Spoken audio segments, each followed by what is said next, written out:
할렐루야. 오늘부터 며칠 동안 신약 성경에 있는 디도서 말씀을 함께 살펴보길 원합니다.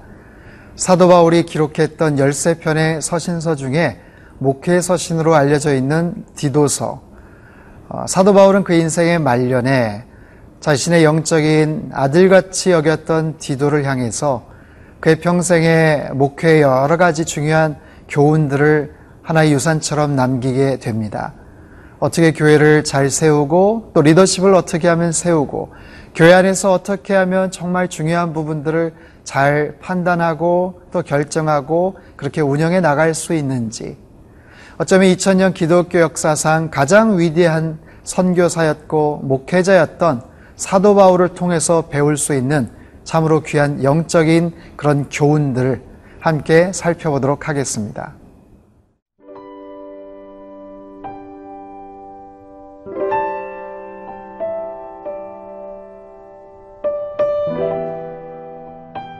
디도서 1장 1절에서 9절 말씀입니다.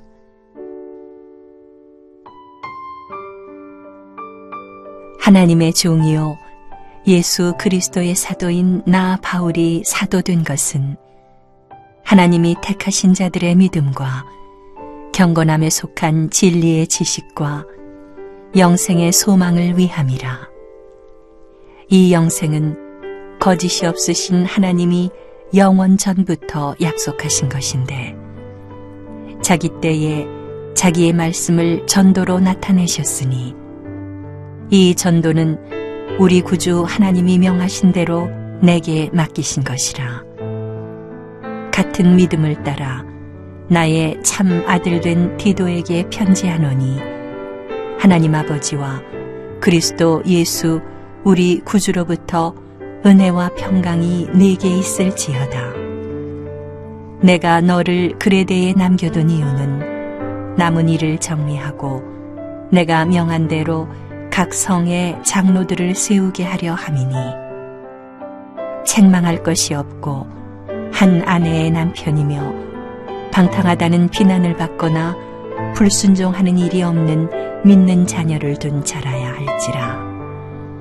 감독은 하나님의 청지기로서 책망할 것이 없고 제 고집대로 하지 아니하며 급히 분내지 아니하며 술을 즐기지 아니하며 구타하지 아니하며 더러운 이득을 탐하지 아니하며 오직 나그네를 대접하며 선행을 좋아하며 신중하며 의로우며 거룩하며 절제하며 미쁜 말씀의 가르침을 그대로 지켜야 하리니 이는 능히 바른 교훈으로 권면하고 거슬러 말하는 자들을 책망하게 하려 함이라.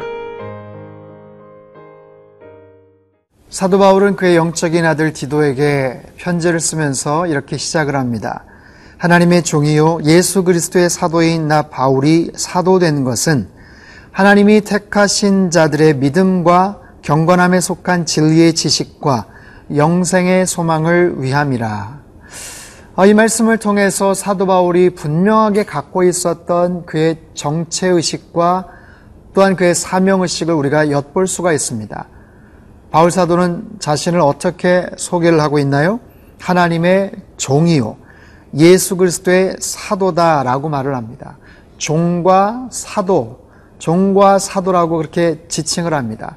종이라는 단어, 둘로스라는 단어는 본래 배 가장 아래쪽에서 그냥 지시에 따라서 열심히 노를 젓는 그런 노예를 의미하죠. 어떻게 보면 가장 비천한 그런 신분, 아무런 의사 표현을 할 수도 없고 그저 시키는 대로 할 수밖에 없는 가장 낮은 곳에서 어떻게 보면 가장 천박한 모습으로 살아갈 수밖에 없는 그런 종으로서 굉장히 겸손한 표현으로 자기 자신을 그렇게 소개를 하죠. 뿐만 아니라 사도, 아포스톨로스라는 이 단어는 전령, 전달자, 또한 보냄을 받은 자라는 어떻게 보면 굉장히 나름대로의 어떤 자긍심이 느껴지는 그런 표현이기도 합니다. 아무나 사도가 될 수가 없었기 때문이지요.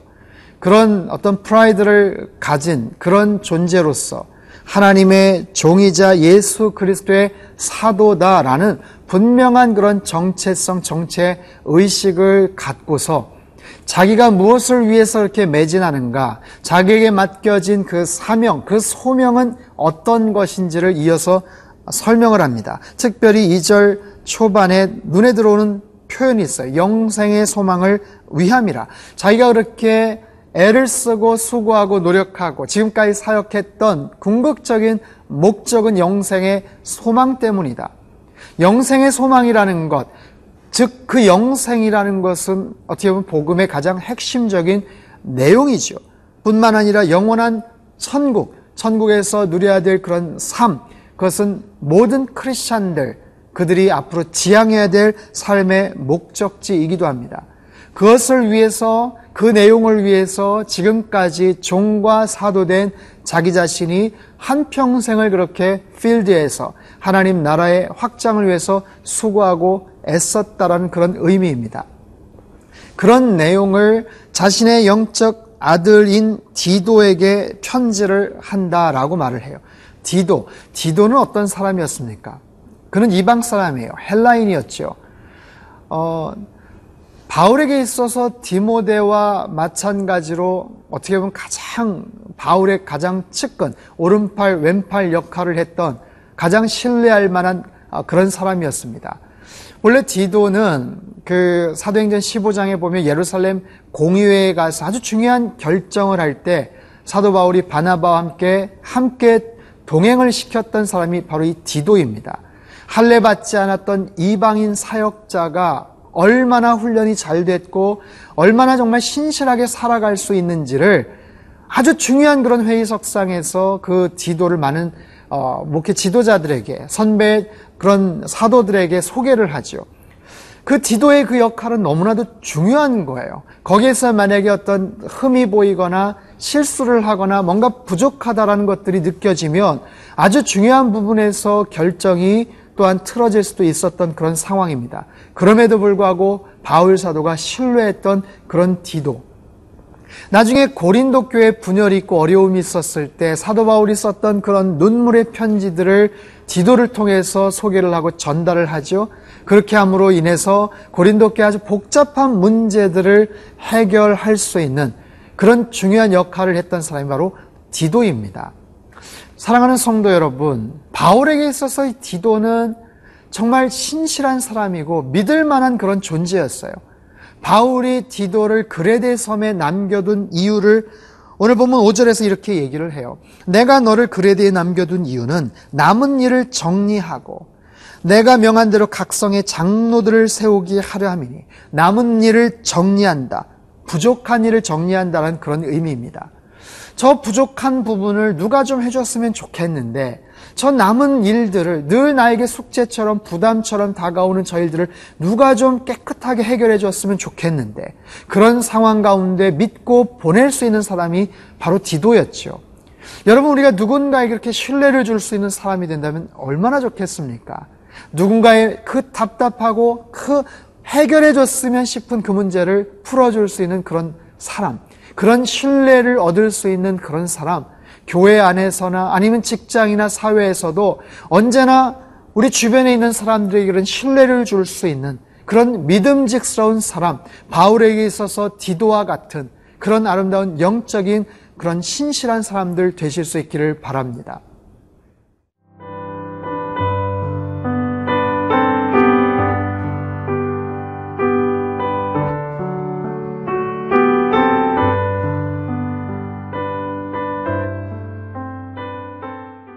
오늘 본문의 후반부는 디도가 앞으로 세워야 될 영적 지도자들의 어떤 자격, 덕목이 무엇인지를 설명을 하고 있습니다.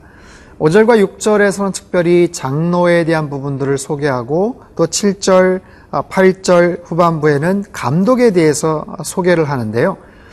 우리에게 좀 약간 낯선 이 감독이라는 이 직책은 한마디로 말하면 장로의 또 다른 표현이기도 합니다. 다만 어떤 기능적인, 어떤 역할적인 부분이 조금 더 강조가 된 어떤 그런 호칭이기도 하죠. 특별히 사람들 앞에서 뭔가를 가르쳐야 되는 그런 역할과 임무를 맡은 그런 사람이라고 보면 됩니다. 특별히 6절 말씀, 책망할 것이 없고 한 아내의 남편이며 방탕하다는 비난을 받거나 불순종하는 일이 없는 믿는 자녀를 둔 자라야 할지라. 누가요? 장로의 역할, 장로의 어떤 자질을 이렇게 설명을 하고 있어요. 한마디로 건전한 가정 생활을 꾸려가고 있는 그런 사람이어야 된다는 거죠. 부부관계가 그리고 자녀 교육에 있어서 가장 완벽하고 모범적인 그런 사람, 참 쉽지는 않습니다. 불순종하는 일이 없는 믿는 자녀를 두어야 된다. 자녀가 그렇게 믿는 신실한 아들과 딸이 되기 위해서는 먼저 그 부모된 자로서 모범을 보여야 되겠죠. 또 그렇게 교육을 시키고 또 그렇게 가정 안에서 이끌어가야 될 터인데 참 이거는 어떻게 보면 굉장히 쉽지 않은 그런 조건이라고도 볼 수가 있습니다. 또한 7절, 8절에 보면 참으로 광범위하고 다양한 그런 조건들을 소개를 합니다. 감독은 하나님의 청지기로서 책망할 것이 없고 제 고집대로 하지 아니하며 급히 분내지 아니하며 술을 즐기지 아니하며 구타하지 아니하며 더러운 이득을 탐하지 아니하며 오직 나그네를 대접하며 선행을 좋아하며 신중하며 의로우며 거룩하며 절제하며. 어떻게 몇 가지 카테고리로 범주로 이렇게 나누기가 참 어려울 만큼 광범위하고 다양한 그런 조건들을 설명을 합니다. 그의 어떤 인격적인 어떤 성품과 또 관계와 또 재정적인 그런 문제 그리고 말에 있어서 행동에 있어서 그런 다양한 그런 부분들에 대해서 한마디로 모든 것에 모범이 되어야 된다라는 그런 말을 하고 있어요. 그 중에서도 어떻게 보면 가장 어려운 조건이라고 말할 수 있는 것이 9절 말씀입니다.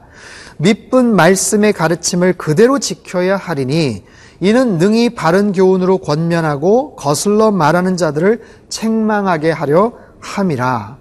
믿은 말씀이라는 뜻은요, 신실한 말씀, 참되신 하나님의 그 말씀을, 그 가르침을 그대로 지켜야 한다. 그대로 지켜야 한다. 즉, 그 말씀의 진리를 믿는 것으로 부족하고 잘 가르치는 것으로도 부족하고 그것을 그대로 지키는 사람, 그 모범적인 그런 삶을 살아갈 수 있는 사람, 자기가 말한 대로 그것을 실천하며 살아갈 수 있는 그런 사람이어야 된다는 거예요. 그렇게 함으로 인해서 거슬러 말하는 자들을 책망하게 한다. 그 당시에 교회 안팎으로 여러 가지 위협이나 또 혼동케 하는 그런 많은 무리들이 있었습니다. 할례당이라든지 영지주의자들이라든지 다른 이교도적인 어떤 그런 사람들이 교회 안에 들어와서 공격을 하고 리더들을 공격해 갈 때 무엇을 봅니까? 그들이 말하는 메시지라기보다는 그 메시지를 전달하는 메신저의 성품과 삶을 더 눈여겨본다는 것이죠. 오늘날 이 시대에 많은 사람들이 참된 리더에 대한 그런 갈망을 갖고 있습니다. 특별히 요즘 들어서 더더욱 명량이라는 그런 이순신 장군을 다룬 영화도 그렇고요. 얼마 전에 다녀간 교황에 대한 그런 뜨거운 관심도 그렇고요. 많은 사람들이 참된 리더십에 대해서, 참된 리더에 대한 그런 많은 애정과 그런 기대와 관심을 갖고 있어요. 그렇기 때문에 더더욱 교회 리더가 된다는 것, 영적 리더가 된다는 것은 참으로 쉽지 않은 일입니다. 이제는 모든 것이 깨끗하게 그리고 모든 것이 다 공개가 되고 또 알려질 수밖에 없는 그런 세상이기 때문에 자기가 말한 대로 또 자기가 믿고 또 신념을 갖고 있는 대로 정말 그렇게 살아가는가, 언행일치가 이루어지는가, 그런 삶으로 뭔가를 말할 수 있는가, 그런 부분들을 더욱더 눈여겨보기 때문이지요. 사랑하는 성도 여러분, 여러분이 섬기는 모든 교회의 영적인 리더들을 위해서 기도해 주십시오.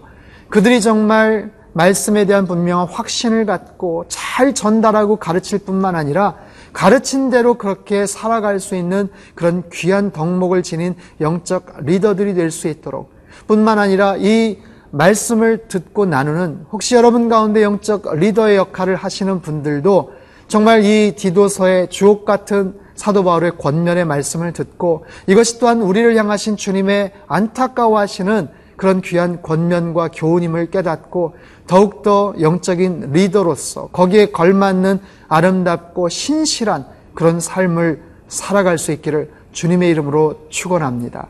기도하겠습니다. 하나님 아버지, 이 시대에 많은 교회들이 아파하고 있습니다. 참 많은 어려움 속에서 진통을 겪고 있는 교회들도 있습니다. 영적 지도자들을 주님께서 지켜주시고 바울 사도를 통해서 주님께서 들려주시는 이 귀한 영적인 교훈들을 귀담아 듣게 하여 주시옵소서. 말씀에 대한 분명한 확신을 갖게 하시고 또 잘 전달하게 하시고 또 전달한 그대로 그 말씀을 지키고 순종하고 그대로 살아갈 수 있는 하나님의 귀한 백성들, 이 시대에 많은 영적 리더들, 지도자들 될 수 있도록 주님 역사하여 주시옵소서. 존귀하신 예수님의 이름으로 기도하옵나이다. 아멘.